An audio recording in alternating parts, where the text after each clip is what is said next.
चलिए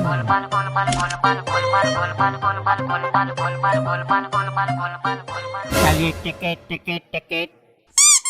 टिकट वाले भैया, क्या टिकट दे दो हमें। हम टिकट बेचने वाले लग रहे हैं। तो फिर क्यों चिल्ला रहे हो टिकट टिकट टिकट, जैसे चना मसाला बेच रहे हो। वो इसलिए क्योंकि अगर हम कहेंगे ला भैया टिकट दिखाओ तो लोग अंदर आ जाते हैं। अब हम कहते हैं टिकट टिकट तो अपने आप लोग समझते हैं कि हम जैसे कोई चना मसाला बेच रहे हैं, अपने आप चले आते हैं। और जैसे तुम आ गए, अब लाओ तुम अपनी भी टिकट दिखाओ, लाओ। कैसा टिकट? अच्छा, अब हम ये भी बताएंगे कैसा टिकट। लाओ हवाई जहाज का निकाल दो, चलो। क्या टीटी साहब, हवाई जहाज का टिकट रेलवे प्लेटफार्म पे कौन देखता है? तो तुम्हारे हिसाब से काय का टिकट मांगना चाहिए? और रेलवे का मांगेंगे और किसका मांगेंगे? अच्छा, तो आपको पता है रेलवे प्लेटफॉर्म पर रेलवे का टिकट मांगना चाहिए हैं? तो फिर क्यों पूछ रहे थे किसका टिकट? लाओ अब चुपचाप जल्दी सीधे निकाल दो टिकट, चलो। टिकट तो नहीं है मेरे पास। अच्छा, तभी मुझे गोल गोल घुमाने की कोशिश कर रहे थे, हाँ? अभी तुम पर अच्छा सा चार्ज लगाता हूँ, तब पता चलेगा तुम्हें। और मैं तो ट्रेन से नहीं आया। तो क्या रेलवे ट्रैक तेरे दौड़ने के लिए बना रखा है? अरे नहीं, पर मैं तो टीटी साहब अभी रिक्शे से आया हूँ। अच्छा, अब तू रेलवे ट्रैक पर तू रिक्शा दौड़ाता है, हाँ? मुझे बता तेरे इस रिक्शे की वजह से कितने हादसे हो रहे हैं। अरे टीटी साहब, हादसे की बात कहाँ से आ गई? मैं तो ये कह रहा हूँ कि मैं तो अभी रिक्शे से घर से आया हूँ। हाँ, तो क्यों आए हो घर से? किसी ने बुलाया था? दरअसल हमारे पुपिया ससुर की लड़की। यानी तुम्हारी साली? हाँ वो क्या खो गई है? हाँ ना। हाँ, तो पुलिस में जाओ, यहाँ क्या कर रहे हो तुम? अरे पूरी बात तो सुन लिया करो। वो यहाँ ट्रेन से आने वाली है, उसे लेने आया हूँ। अच्छा चलो, प्लेटफॉर्म टिकट निकालो फिर। कहाँ से? अब ये भी हम बताएंगे कहाँ से निकालोगे? हैं? जेब से निकालोगे भाई, और कहाँ से निकालोगे? वो तो नहीं है मेरे पास। फिर क्या, फाइन भरो।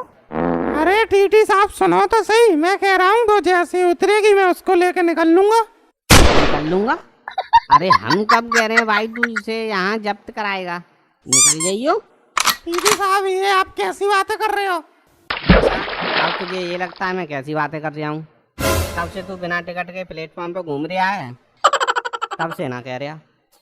अच्छा तू चल, सही आदमी लगता है। एक काम कर, 120 रुपया प्लेंटी के निकाल दे, फिर निकल चल। पर मुझे पता नहीं था, मेरे दिमाग से निकल गई। तो अब पता चल जाएगा। अब जल्दी से निकाल पैसा, औरों को भी देखना है, तो तुझे ही मैं देखता रहूँ क्या? देखो टीटी साहब, वैसे मैं रेलवे में बिना टिकट यात्रा नहीं करता। हाँ, तो आज तो बिना टिकट है। मेरे मामू का लड़का रेलवे में, कहता भाई फोन लगाऊं। मामू का लड़का यानी तेरा भाई? फिर ठीक है चल। तो फिर जाने दो। नहीं, अगर घोड़ा घास से दोस्ती कर लेगा तो फिर खाएगा क्या? तो देना पड़ेगा, देखो समझो यार। ये लो 10 रुपए लो। अरे यार ये क्या दे रहे हो तुम्हें यार? 50 रुपए तो दे ही दो यार। अरे भाई, स्टाफ के आदमी से भी 50 रुपए मांग रहे हो तुम। अरे भाई साहब, आप स्टाफ के आदमी हो इसीलिए 50 रुपए मांग रहा हूँ, 100 रुपए से कम नहीं लेता मैं। अरे भाई सुन ली तुम्हारी बात, ठीक है। ओ भाई साहब, ठीक में मुझे कुछ खास ठीक नहीं नजर आ रहा। कहीं आपको ये तो नहीं लग रहा कि हम आपको या तुमसे कुछ 50 रुपए कुछ ज्यादा ले लिए हैं? बताओ। अरे ऐसा कुछ नहीं है, देते हैं। सुनो भाई साहब, शायद आपको ना बता, बिना टिकट यात्रा करने पर रेलवे में 500 रुपए का जुर्माना, 6 महीने की जेल या दोनों हो सकते हैं। अब बताओ, इन तीनों में से तुम्हें कुछ भी चाहिए? अरे इन तीनों में से कुछ नहीं चाहिए, ये लो तुम 50 रुपए पकड़ो। तुम्हें पता है तुम्हारी वजह से रेलवे कितनी घाटे में चल रही है? हाँ, मेरी वजह से? अरे आप जैसे व्यक्ति रेलवे के खाते में कुछ पहुंचने देंगे तब ना रेलवे का कुछ मुनाफा होगा। अच्छा, तुमने तो अपनी गिरगिट की तरह रंग बदल लिया। अब तुम देखना मुझे प्लेटफॉर्म पर बिना टिकट, तब देखता हूँ मैं तुम्हें।